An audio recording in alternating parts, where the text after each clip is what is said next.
So hello everyone and welcome to this video in which we are going to be solving the questions of a reading comprehension exercise from CAT 2024 slot 1. I've already made a video about reading of the passage and talking about what information we're supposed to take away from the passage after reading it. Watch that video before you watch the solution, and goes without saying that please do not watch this video before you attempt to solve the entire exercise yourself. Right? So if you have attempted the exercise yourself, then keeping that in mind, let's look at the questions. So first question number 1 says, according to the text, the Western barred bandicoots now have a flattering name because. Now the flattering name had been mentioned in the last sentence of the last paragraph. They have a new nickname, a flattering one this time. We call them ecosystem engineers. Now, why are they being called ecosystem engineers? Because clearly in the previous paragraph, it is talking about the fact that they're digging holes because of which they're able to trap moisture. And they are that is in turn allowing for seed germination. So they are actually causing the rebirth of the landscape itself. So they're engineering the rebirth of the landscape itself, allowing plants and animals, or not animals, plants to grow in that desert environment. And that is the reason that they have a flattering nickname called ecosystem engineers. And that is the kind of option that we have to mark as the answer. So clearly, the answer is option C, aiding in altering an arid environment. Arid means dry, desert-like environment where there is less life. So they are aiding in altering that environment. That's why C is the correct answer. Now, the remaining options can be a bit confusing. There is a revival of species, but then that is being caused because of conservationists, and it's not because of the bandicoots themselves. They have grown fivefold in terms of population, but again, that's not because of their engineering capabilities. And D is also not correct. They're not causing increase in rainfall. They're causing increase in plant growth and vegetation growth. That's why D is not the correct answer. Now coming to question number 2. 2 says, which one of the following statements provides a gist of this passage? So gist means summary. You have to take in as many details as is present inside the passage, and considering this is a fact-based passage, there are no opinions.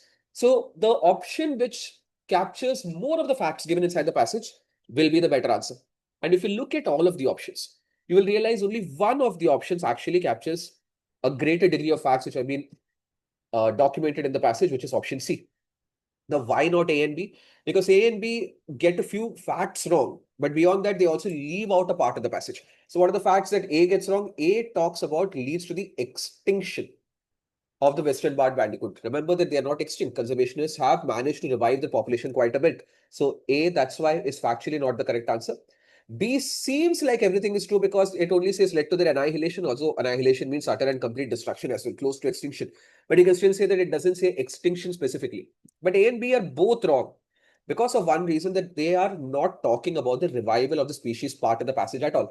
The scope of A and B ends in the first 3 paragraphs of the passage, whereas details beyond that with respect to the conservationists trying to increase the population has also been given inside the passage, which is pinpointed in C, that there are rescuers who have now pinned hopes on a remnant island population, using which they can increase the population. So C has got all the details present inside the passage.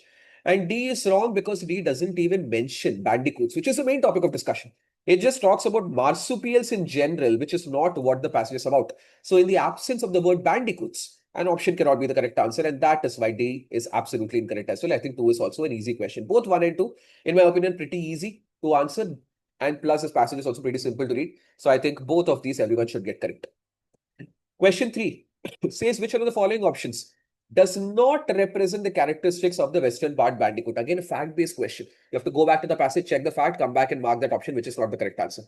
Can be a bit tricky, but if you read what is given in the passage once again very carefully, it's very simple to figure out that A is the correct answer. A is the only thing that has not been given inside the passage. Why? Because A says smallest black striped marsupial, whereas the passage does not call these Western barred bandicoots the smallest marsupial. They are rather called, or they are being described as the smallest bandicoot.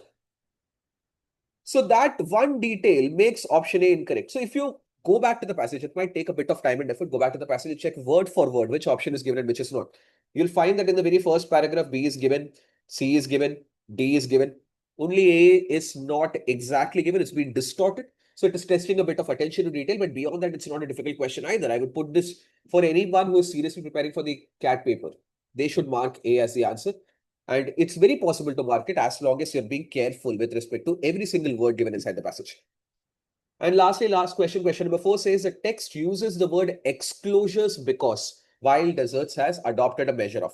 So let's go back to the passage and let's read the context in which exclosures is mentioned. So it says, the imported bandicoots occupy 2 fenced exclosures, cleared of invasive rabbits and of feral cats. So they are called exclosures, which means they're excluding invasive rabbits and feral cats. That is what they're calling exclosures. If we understand that sentence, it's a specific idea question. If we can understand that sentence only, we should be able to figure out which is the correct answer, which communicates closest to the details given in that sentence. And that option, of course, is going to be option C. Now, sorry, I mean option B. My bad, not C. Now, C and D can be a bit confusing. I think definitely A will not be confusing because restoring cattle damaged deserts, that's not why these exclosures were created. It was created in order to improve the population of bandicoots. So A is absolutely wrong. C and D, I can understand people being confused with a bit because C says excluding animals to make the islands predator free. This part of this option makes it wrong because the island entirely has not been made predator free. They have only made a fenced part of that island where bandicoots are thriving without any kind of invasive species being present there. So barring the entry of invasive species into the exclusion is what they have done using this concept of exclusions. That's why B is the correct answer. And D also makes the same mistake. It says reading the main desert. So reading the entire desert of feral cats and large bilbies is not correct. It's only that in that fenced part of that desert island, they are not allowing these kind of invasive species and feral cats to get in so that the bandicoots population can thrive. So reading the sentence also helps you get question number 4 correct. I believe if you are a slightly above average student, actually not even an above average student, if you have worked hard and practiced enough reading comprehension exercises for the CAT paper, getting these 4 questions absolutely correct and getting 4 out of 4 in this exercise is not that difficult. Just have to be careful, follow the process of solving RC exercises, go back to the passage, check what facts have been given. If you do all of that, you can get easily all 4 questions correct in this exercise. Thank you.